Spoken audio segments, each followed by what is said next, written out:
Assalomu alaykum, hurmatli tomoshabinlar va aziz nafaqaxo'rlar.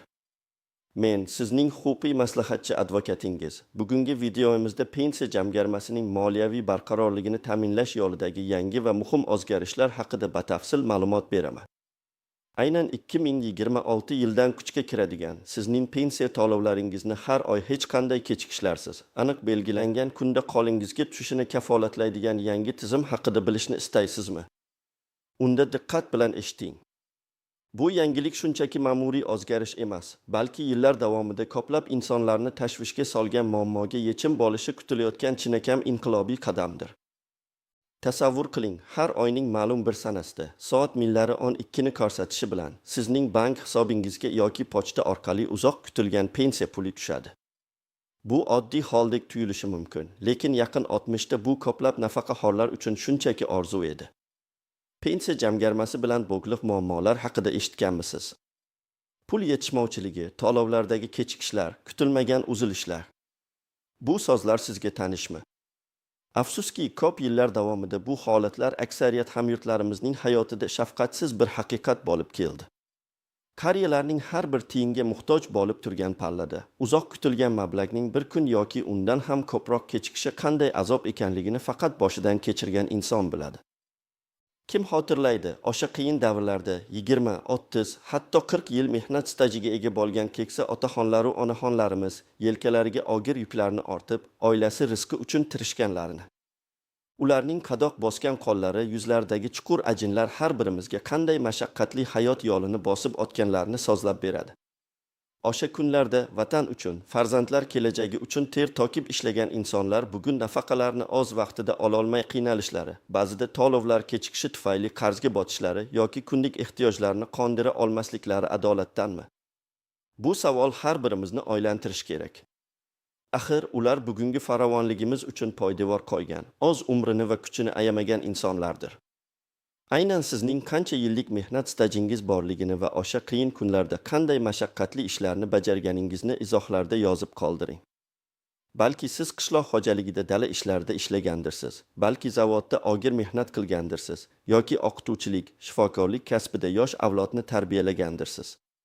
Har bir so'zingiz, har bir xotirangiz biz uchun juda muhim, chunki ular bizga umumiy tasavvurni shakllantirishga yordam beradi va bizning jamoamizga har bir fuqaroning hayoti qadrli ekanligini eslatib turadi. Sizning hikoyalaringiz orqali biz bu muammoga yanada chuqurroq yondasha olamiz va kelajakdagi qonunchilik takliflarimizda aynan sizning manfaatlaringizni himoya qilishga intilamiz. Pensiya qonunchiligidagi har bir muhim o'zgarishdan xabardor bo'lishni, huquqlaringizni himoya qilish yo'llarini o'rganishni va dolzarb masalalar bo'yicha ekspert fikrlarini eshitishni istasangiz, kanalimizga obuna bo'lishni unutmang.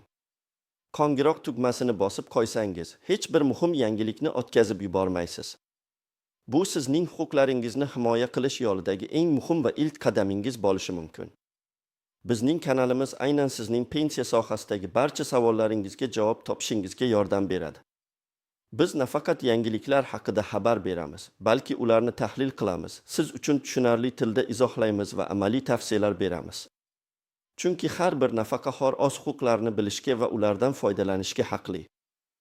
Xo'sh, avval qanday edi? Pensiya jamg'armasi qanday muammolar bilan to'qnash kelardi?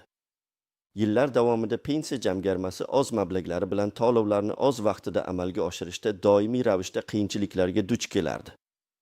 Bu muammo ko'pincha jamg'armaning moliyaviy barqarorligini ta'minlash uchun favqulodda choralar talab qilardi. Boshqacha qilib aytganda, pensiya to'lovlarini amalga oshirish uchun jamg'arma davlatning umumiy budjetidan qo'shimcha mablag'lar jalb qilishga majbur bo'lardi.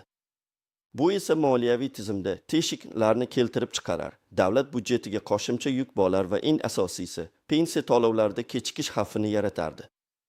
Tasavvur qiling, jamg'armaning o'zida yetarli mablag' bo'lmagani uchun hukumat boshqa loyihalardan, boshqa sohalardan pulni vaqtincha pensiya jamg'armasiga yo'naltirishi kerak edi. Bu esa ko'pincha qisqa korpa degan maqolga o'xshab ketardi. Bir joyni yopsang, boshqa joy ochilib qolardi. Bunday teshiklar yuzaga kelganda, nafaqaxo'rlar o'z vaqtida olishi kerak bo'lgan pulni kutishga majbur bo'lishardi. Ba'zida bu kechikishlar bir necha kunni, ba'zida esa bir haftagacha cho'zilib ketishi mumkin edi.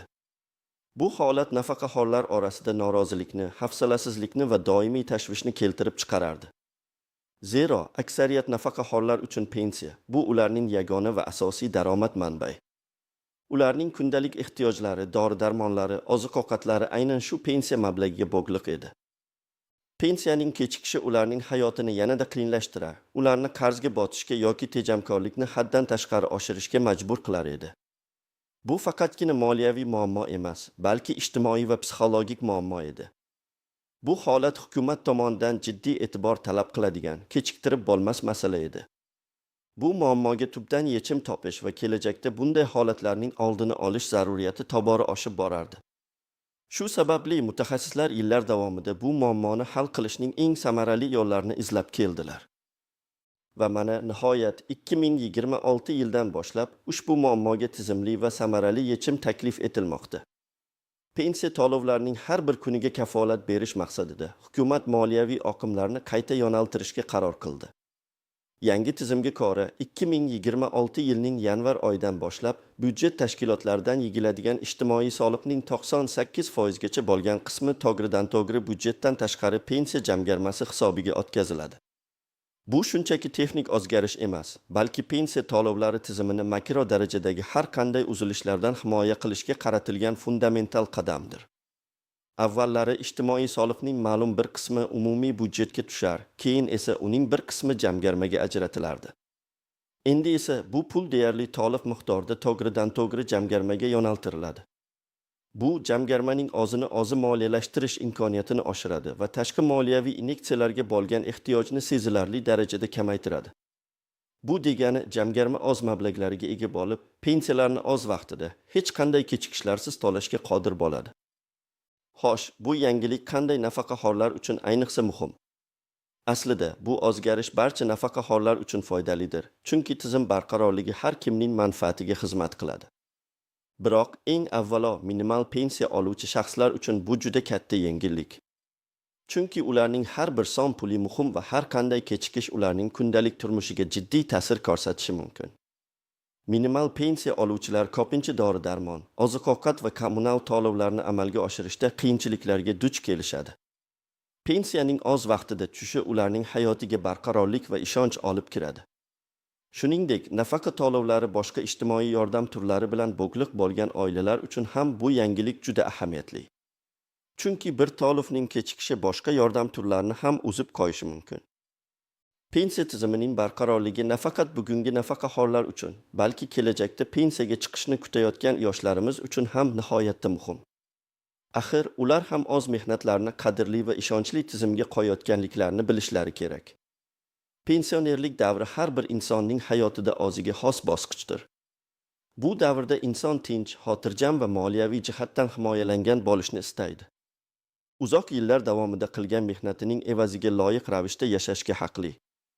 Pensiya tizimidagi har qanday beqarorlik esa bu ishonchni yo'qqa chiqaradi va jamiyatda xavotir uyg'otadi. Shu sababli bu kabi o'zgarishlar nafaqat hozirgi, balki kelajak avlodlarning ham pensiya ta'minotiga bo'lgan ishonchini mustahkamlaydi. Hukumatning bu qarori pensiya tizimini mustahkamlash, nafaqaxo'rlarning ijtimoiy himoyasini kuchaytirish va ularga munosib hayot kechirishlari uchun sharoit yaratish yo'lidagi muhim qadamdir.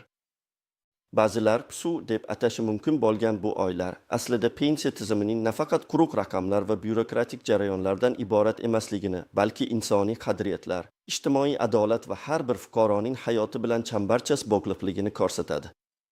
Har bir inson o'z hayotini, kelajagini, keksaligini rejali ravishda o'ylab, unga tayyorgarlik ko'rishni istaydi. Aynan ishonchli va barqaror pensiya tizimi bunday rejalarni amalga oshirish uchun mustahkam poydevor bo'lib xizmat qiladi. Bu shunchaki pul to'lash emas, balki jamiyatning o'z keksalari oldidagi burchini ado etishi, ularning qadrini joyiga qo'yishi demakdir. Aytgancha, sizningcha, ushbu yangi tizimning joriy etilishi bilan pensiya ta'minotining yanada shaffof va adolatli bo'lishiga ishonchingiz qanchalik ortadi? Bu o'zgarishlar sizning pensiya tizimiga bo'lgan munosabatingizni o'zgartiradimi? O'z fikrlaringizni va bu boradagi savollaringizni izohlarda yozib qoldiring. Biz har bir izohni o'qiymiz va imkon qadar javob berishga harakat qilamiz. Sizning ovozingiz biz uchun juda muhim, chunki bu bizga kelajakdagi videolarimizning mavzularini shakllantirishda yordam beradi va sizni qiynayotgan masalalar bo'yicha yanada chuqurroq tahlillar qilish imkonini beradi. Xo'sh, bunday sharoitda, yana tizim o'zgarishlari kutilayotgan bir paytda nafaqaxo'rlar qanday choralar ko'rishlari kerak? Birinchi va eng muhim tavsiya, doimo xabardor bo'lib turing.